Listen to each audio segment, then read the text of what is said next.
Ukraine மேலே Russia போகிறதுக்கு ஆரம்பித்து 1000 நாட்களை கடந்திருக்குது. அப்படி இருந்தும் இன்னைய வரைக்கும் ரஷ்யாவால் உக்ரைன் வந்து வெற்றி கொள்ள முடியல. அதுக்கு காரணம் உக்ரைன் நாட்டுக்கு அதனுடைய நட்பு நாடுகளான அமெரிக்கா, ஜெர்மனி, இங்கிலாந்து இந்த மாதிரி நாடுகள் வந்து தொடர்ந்து ஆயுத சப்ளை செய்கிறாங்க. அதை வச்சுட்டு அவங்க அந்த ரஷ்யாவை எடுத்து ஃபைட் பண்ணுறாங்க. இதனால் இன்னை வரைக்கும் ரஷ்யா தான் நினச்ச முடிவை எட்ட முடியல. இப்படி இருக்கிற சமயத்தில் இப்போது அதிபர் புடின், ரஷ்ய அதிபர் புடின் வந்து ஒரு மிக முக்கியமான ஒரு நடவடிக்கை எடுத்திருக்காரு. அந்த நடவடிக்கை இந்த போரை வெகு சீக்கிரமே முடிவுக்கு கொண்டு வந்துடும். குறிப்பாக டிசம்பர் எண்டுக்குள்ளே இந்த போர் முடிவுக்கு வந்துடும் அப்படின்னு வந்து சொல்லப்படுது. ஆனால் அதே சமயத்தில் அதிபர் புடின் எடுத்திருக்கக்கூடிய ஒரு மிக முக்கிய முடிவு, இந்த போரை முடிவுக்கு கொண்டு வந்தாலும் இது 3ஆம் உலகப் போரை நோக்கி நகர்த்தும் அப்படின்னு சொல்லிட்டு வந்து உலக நாடுகள் அச்சம் தெரிவிச்சிருக்காங்க. அது மட்டும் இல்லை, மேற்கத்திய நாடுகளில் குறிப்பாக ஐரோப்பிய நாடுகளில் வந்து இப்போவே அதை பற்றி அவங்களுடைய மக்களுக்கு விழிப்புணர்வு ஏற்படுத்த ஆரம்பிச்சிருக்காங்க. இன்னும் சொல்லப்போனால் ஸ்வீடன், நார்வே போன்ற நாடுகள்லாம் துண்டு பிரசுரங்களே அவங்க நாட்டு மக்களுக்கு விநியோகிச்சுட்டு வராங்க. அதில் என்ன சொல்லியிருக்காங்கன்னாக்க, உங்களுக்கு 1 மாதத்துக்கு தேவையான உணவுப் பொருட்களை இப்போதே சேமித்து வைத்துக் கொள்ளுங்கள் அப்படின்னு சொல்லிட்டு துண்டு பிரசுரம் கொடுக்குறாங்க.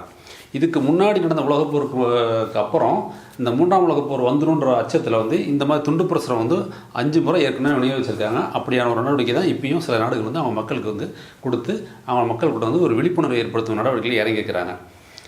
இது ஒரு பக்கம் இருக்க, உக்ரைன் நாட்டினுடைய முன்னாள் இராணுவ தளபதி அவர் என்ன சொல்கிறாருன்னா, 3ஆம் உலகப் போர் ஆல்ரெடி தொடங்கிருச்சு அப்படின்னு ஒரு கருத்தை அவர் சொல்லியிருக்காரு. உண்மையில் என்ன நடக்கிறது, இதனுடைய பின்னணி என்ன, ரஷ்ய அதிபர் அப்படி என்ன மிக முக்கிய முடிவு எடுத்தார், அது 3ஆம் உலகப் போரை நோக்கி தள்ளும் அளவுக்கு என்ன நடக்கிறது, இதை பற்றி தான் இந்த வீடியோவில் பேச போகிறோம். பேசுவதற்கு நிறைய இருக்கிறது, பேசலாம்.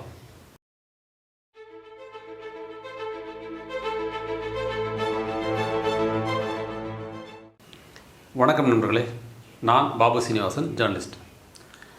ரஷ்யாவுக்கும் உக்ரைனுக்கும் என்ன பிரச்சனை அப்படின்னா, இந்த ரஷ்யாவிலிருந்து பிரிஞ்ச நாடு தான் உக்ரைன். இந்த உக்ரைன் கூட வந்து ரஷ்யாவுக்கு வந்து இந்த பிரிஞ்சதுனால ஒரு நீண்ட நாட்களாக அவங்களுக்கு வந்து இந்த எல்லை தகராறு இருந்துக்கிட்டே இருக்குது. இப்போ இதனால் வந்து இப்போ தன்னுடைய பாதுகாப்புக்காக உக்ரைன் என்ன பண்ணுதுனாக்கா, நேட்டோ அமைப்பில் போய் சேர்றதுக்கு முடிவு பண்ணுறாங்க. இந்த நேட்டோ அமைப்பு அப்படின்றது வந்து அதாவது America, Germany, Canada, France, England இந்த மாதிரி வந்து 30, கனடா உட்பட இந்த 32 நாடுகள் வந்து உறுப்பினர்களாக இருக்கக்கூடிய ஒரு அமைப்பு தான் இந்த நேட்டோ அமைப்பு. இந்த நேட்டோ அமைப்பில் இருக்கக்கூடிய நாடுகளுக்கு வந்து ஏதாவது ஒரு நாட்டுக்கு ஒரு பிரச்சனை வந்துச்சுன்னா அதில் உறுப்பினர் இருக்கக்கூடிய மற்ற நாடுகள் வந்து அவங்களுக்கு வந்து உதவிக்கு போவாங்க, இராணுவ நடவடிக்கை உட்பட. அந்த மாதிரி தான் இந்த பாதுகாப்புக்காக வந்து இவங்க வந்து இந்த உக்ரைனுடைய அதிபர் ஜெலன்ஸ்கி என்ன பண்ணுறாரு, நேட்டோ அமைப்பில் வந்து சேர்றதுக்கு விண்ணப்பிக்கிறார். இதில் உக்ரைனோட அப்ளிகேஷன் வந்து கன்சிடர் பண்ணிவிட்டு அதை அப்ரூவ் பண்ணுறாங்க நேட்டோ அமைப்பு. இதுக்கு உக்ரைன் வந்து நேட்டோ அமைப்பில் சேர்றதுக்கு வந்து ரஷ்ய அதிபர் வந்து புடின் கடுமையான எதிர்ப்பு தெரிவிக்கிறார். அதுக்கு காரணம் என்னன்னாக்க, இந்த உக்ரைன் நாடு வந்து இந்த நேட்டோ அமைப்பில் சேர்ந்துச்சு அப்படின்னாக்க அந்த அமைப்பில் இருக்கக்கூடிய மற்ற நாடுகள், அதாவது அமெரிக்கா, ஜெர்மனி, இங்கிலாந்து இவங்கெல்லாம் என்ன பண்ணுவாங்கன்னா அவங்களுடைய இராணுவ அமைப்புகளை கொண்டு வந்து ரஷ்யாவுடைய பார்டரில் கொண்டு வந்து நிறுத்துவாங்க. அது தங்கள் நாட்டை நோக்கி வந்து நிறுத்தும் போது அது தங்களுடைய நாட்டுக்கு வந்து மிகப்பெரிய பாதுகாப்பு அச்சுறுத்தலை ஏற்படுத்தும். அப்படின்றதுனால நேட்டோ அமைப்பில் வந்து உக்ரைன் சேரக்கூடாது அப்படின்னு சொல்லிட்டு வந்து ரஷ்ய அதிபர் புடின் வந்து கடுமையான எதிர்ப்பு தெரிவிக்கிறார். இதுதான் பிரச்சனையுடைய மூல வேர். ஆனாலும் ரஷ்யாவுடைய எதிர்ப்பை மீறி உக்ரைன் வந்து நேட்டோ அமைப்பில் சேர்றதுக்கு வந்து அவங்களோட விருப்பத்தை தெரிவித்து விண்ணப்பிக்கிறாங்க. இதனால் ரொம்ப கோபமடைஞ்ச வந்து அவர் ரஷ்ய அதிபர் புடின் என்ன பண்ணுறாரு, கடந்த 2022ஆம் வருஷம் பிப்ரவரி மாதம் உக்ரைன் மேலே வந்து போர் தொடங்குறாரு. அந்த போர் தொடங்கி இன்னை வரைக்கும் கிட்டத்தட்ட 1000 நாட்களை கடந்து 2 நாள் ஆகுது. ஆனால் முடிவு எட்டப்படவில்லை. இதுக்கு காரணம் அந்த உக்ரைன் நாட்டுக்கு வந்து இந்த நேட்டோ அமைப்பில் இருக்கக்கூடிய சில நாடுகள் வந்து குறிப்பாக அமெரிக்காவும், இங்கிலாந்து, ஜெர்மனி இவங்க வந்து ஆயுத சப்ளை செய்கிறாங்க. அந்த ஆயுத சப்ளை செய்கிறதுனால அதை வச்சுக்கிட்டு இவங்க வந்து ரஷ்யாவை எதிர்த்து ஃபைட் பண்ணுற உக்ரைன் ஃபைட் பண்ணுறதுனால இன்னை வரைக்கும் வந்து ரஷ்யா தான் நினச்ச மாதிரியான முடிவை எட்ட முடியல. அதுக்கு காரணம் வந்து இந்த நாடுகள் வந்து சப்ளை பண்ணுற ஆயுதங்கள் தான். ஆனால் இந்த உக்ரைன் நாட்டுக்கு வந்து இந்த நாடுகள் வந்து ஆயுதங்களை சப்ளை பண்ணாலும் ஒரு கண்டிஷனோட தான் அதை கொடுத்துருந்தாங்க. என்ன கண்டிஷன் அப்படின்னா, இந்த வெகு தூரம், அதாவது நீண்ட தூரம் சென்று தாக்கக்கூடிய ஏவுகணைகள் உட்பட, டாங்கிகள் உட்பட மிக முக்கியமான ஆயுதங்களை கொடுத்துருந்தாலும் இந்த ஆயுதங்களை அனைத்தையும் வந்து நீங்கள் உக்ரைனை வந்து அந்த உக்ரைனுக்கு உள்ள ரஷ்யா படைகள் வந்து ஆக்கிரமித்து வச்சிருக்கக்கூடிய அந்த ஆக்கிரமிப்பு உக்ரைன் பகுதியில் மட்டும்தான் நீங்கள் இந்த ஆயுதங்களை வந்து உக்ரைன் இராணுவம் பயன்படுத்தணும் அப்படின்ற ஒரு கட்டுப்பாடுகளோடு வந்து இவங்க கொடுத்தாங்க. அதனால் வந்து அதை மட்டுமே வச்சு இன்னை வரைக்கும் உக்ரைன் ஃபைட் பண்ணிகிட்டு இருக்குது. ஆனால் இந்த அமெரிக்க தேர்தல் இப்போ நடந்து முடிஞ்சிருக்கு இல்லையா, இந்த தேர்தல் நடந்து முடிஞ்சதுக்கு அப்புறம் உலக பூகோள அரசியல் வந்து வேறு மாதிரி வந்து மாறி அடுத்த கட்டத்துக்கு போயிருக்குது. அதுதான் இப்போ இந்த உக்ரைன் ரஷ்யா போரில் வந்து தாக்கத்தை ஏற்படுத்தியிருக்குது. சமீபத்தில் நடந்து முடிஞ்ச அமெரிக்க அதிபர் தேர்தலில் ட்ரம்ப் ஜெயிச்சார். ஆனால் தேர்தல் பிரச்சாரத்தில் ட்ரம்ப் என்ன சொல்லியிருந்தானாக்கா, நான் அதிபராக ஆட்சிக்கு வந்தேனாக்க இந்த ரஷ்யா உக்ரைன் போரை வந்து ஸ்டாப் பண்ண சொல்லி நிறுத்திடுவேன். ஏன்னா நம்ம நாட்டுடைய அமெரிக்கானுடைய பொருளாதாரத்தை கொண்டு போய்ட்டு ஆயுதங்கள்ன்ற பேரில் கொண்டு போய்ட்டு எதுக்கு வந்து உக்ரைனை கொடுத்து நம்ம பொருளாதாரம் அழிச்சிக்கணும், அதை நான் அலோவ் பண்ண மாட்டேன், நான் அதிபராக தான் இந்த போரை நிறுத்திடுவேன் அப்படின்னு சொல்லிட்டு சொல்லியிருந்தார். இந்த டயத்தில் தான் இப்போ ஜெயிச்சு வந்துட்டார். வர ஜனவரி மாதம் வந்து அவர் பதவியேற்க போகிறாரு ட்ரம்ப். இதனால் டிசம்பர் வரைக்கும் பதவியில் இருக்கக்கூடிய இப்போதைய அதிபர் பைடன் என்ன பண்ணார், தன்னுடைய கெரியரில் ஏதாவது நம்ம சாதிச்சோன்ற வந்து ஒரு வரலாறு இருக்கணும் அப்படின்றத நம்ம நினைச்சாருன்னு தெரியல. இந்த உக்ரைனுக்கு வந்து ஏற்கனவே வந்து அந்த ஆயுதங்களை வந்து பயன்படுத்துறதுக்கு கொடுத்த கட்டுப்பாடுகளை நீக்கி நீண்ட தூரம் சென்று தாக்கிறதுக்கு உண்டான அந்த அனுமதியை வந்து கொடுத்து ஒரு உத்தரவு போட்டிருக்காரு. இதை பயன்படுத்தி உக்ரைன் என்ன பண்ணுச்சுனாக்க, இப்போ 2 நாளைக்கு முன்னாடி ரஷ்யாவுடைய பிரியான்ஸ்கோ நகரில் இருக்கக்கூடிய அந்த நாட்டுடைய வெடிமருந்து கிடங்கை குறி வச்சு இந்த அமெரிக்கா கொடுத்த மிசைலை வச்சு நீண்ட தூரம் சென்று தாக்கக்கூடிய அந்த ஏவுகணையை வச்சு வந்து அட்டாக் பண்ணாங்க.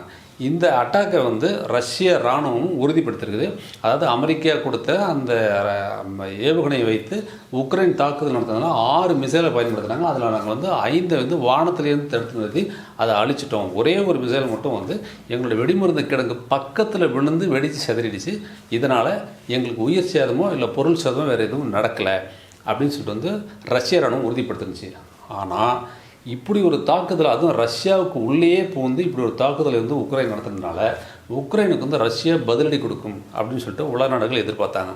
எதிர்பார்த்த மாதிரியே ரஷ்ய இராணுவம் என்ன பண்ணிச்சுனாக்கா, இதுக்கு பதிலடியாக சுமார் 5800 கிலோமீட்டர் சென்று தாக்கக்கூடிய ஒரு ஏவுகணையை வச்சு அவங்க வந்து உக்ரைன் நாட்டில் இருக்கக்கூடிய டினிப்ரோ நகரில் வந்து குறி வச்சு தாக்கினாங்க.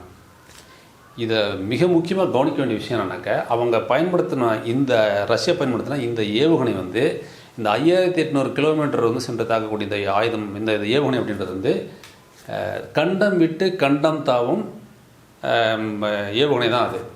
இந்த மிசைலை வச்சு இன்னொன்று பண்ணுவான், அதாவது அணு ஆயுதங்களை தாங்கி சென்று தாக்கக்கூடிய வல்லமை கொண்டது இந்த ஏவுகணை. அது மட்டும் இல்லை, ஒளியை விட 5 மடங்கு வேகத்தில் செல்லக்கூடியது அப்படின்னு சொல்லப்படுது.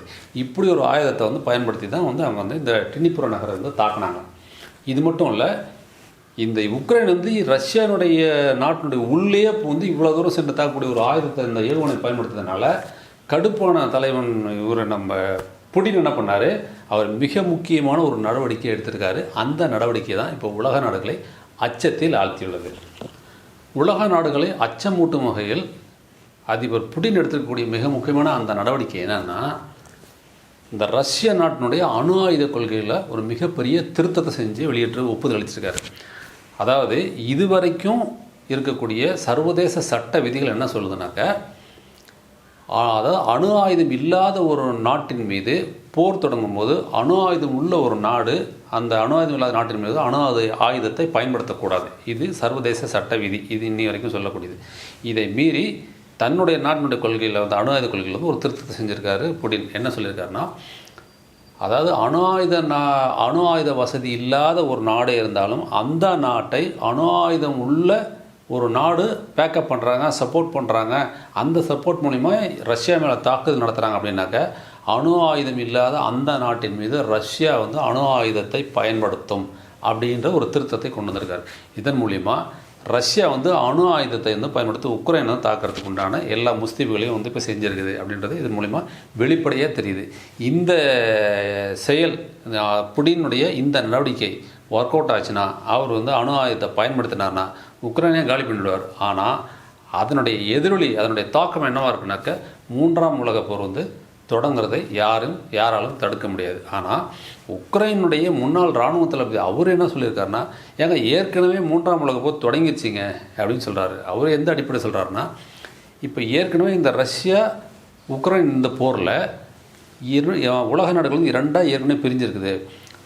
நேட்டோ அமைப்பில் இருக்கக்கூடிய எல்லா நாடுகளும் வந்து உக்ரைனை சப்போர்ட் பண்ணக்கூடிய அதே நேரத்தில் ரஷ்யாவை வந்து நம்ம தலைவன் வந்து கிம் முன் ஜாங், இவர் வடகொரியானுடைய அமுல் பேபி இருக்கார் இல்லையா, அந்த நாட்டு வந்து அதிபர் அவர் என்ன பண்ணுறாரு, அந்த ரஷ்ய இராணுவத்துக்கு வந்து உதவி புரிகிற வகையில் வடகொரிய நாட்டில் இருக்கக்கூடிய இராணுவ வீரர்களை கொண்டு போயிட்டு வந்து அங்கே வந்து ரஷ்யாவில் களம் இறக்கியிருக்காரு.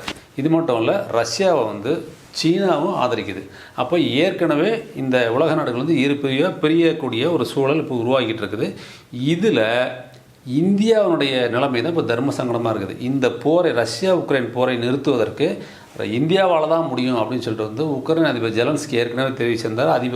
இவர் நம்ம பிரதமர் மோடிக்கிட்டையும் அவர் பேசியிருந்தார். இதையடுத்து நம்மளுடைய பாதுகாப்பு செயலர் வந்து அஜித் தோவலும் வந்து நேரடியாக போய்ட்டு புதின்கிட்ட பேசியிருந்தார். அவரை தொடர்ந்து நம்மளுடைய வெளியுறவுத்துறை அமைச்சர் ஜெய்சங்கரும் போய்ட்டு வந்து நேரில் போய் பேசிட்டு வந்தார். ஆனால் இது வரைக்கும் ஒன்றும் நடக்கலை. தொடர்ந்து போர் நடந்துகிட்டு தான் இருக்குது. இப்படிப்பட்ட சூழ்நிலை இந்த 3ஆம் உலகப் போர் வந்து அது வேகம் எடுக்கும், அது உலக நாடுகள் இரண்டாக பிரியும், அடிச்சுக்கிறாங்க அப்படின்ற அந்த ஸ்டேஜ் வரும் பட்சத்தில் இந்தியா என்ன நிலைப்பாட்டை எடுக்கும் அப்படின்றது மிகப்பெரிய ஒரு கேள்விக்குறியாக இருக்குது. நண்பர்களே, இந்த வீடியோவை பார்த்துட்டு இருக்க நீங்கள் என்ன நினைக்கிறீங்க? அப்படி இந்த 3ஆம் உலகப் போர் தொடங்குச்சுனாக்க இந்தியா ரஷ்யா பக்கம் நிற்குமா, இல்லை அமெரிக்கா ஆதரிக்கக்கூடிய உக்ரைன் பக்கம் நிற்குமா?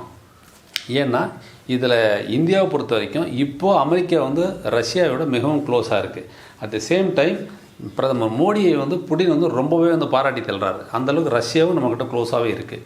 இந்த நிலைப்பாட்டில் வந்து ரஷ்யாவையோ அல்லது வந்து அமெரிக்கா ஆதரவு உக்ரைனையோ இந்தியா சப்போர்ட் பண்ண முடியாத ஒரு நிலைமையில் தான் இருக்கும். அப்போ அணிசேரா நாடுகள் அப்படின்ற நேருனுடைய கொள்கையை ஏற்கனவே இவங்க பின்பற்ற போகிறாங்களா, இல்லை இப்போ புதிய இந்தியாவை உருவாக்குற முயற்சியில் நாங்கள் இருக்கிறோம் அப்படின்னு சொல்லப்படக்கூடிய இப்போதைய மோடி அரசாங்கம் வந்து இது யார் பக்கம் நிற்க போகிறாங்க அப்படின்றது மிகப்பெரிய ஒரு கேள்வியாக எழுந்திருக்குது. நீங்கள் என்ன நினைக்கிறீங்க? இந்தியா யார் பக்கம் நிற்கும் அல்லது நடுநிலை வகிக்குமா? உங்களுடைய கருத்துக்களை பதிவிடுங்கள். அடுத்த வீடியோவில் சந்திக்கலாம். பாய்.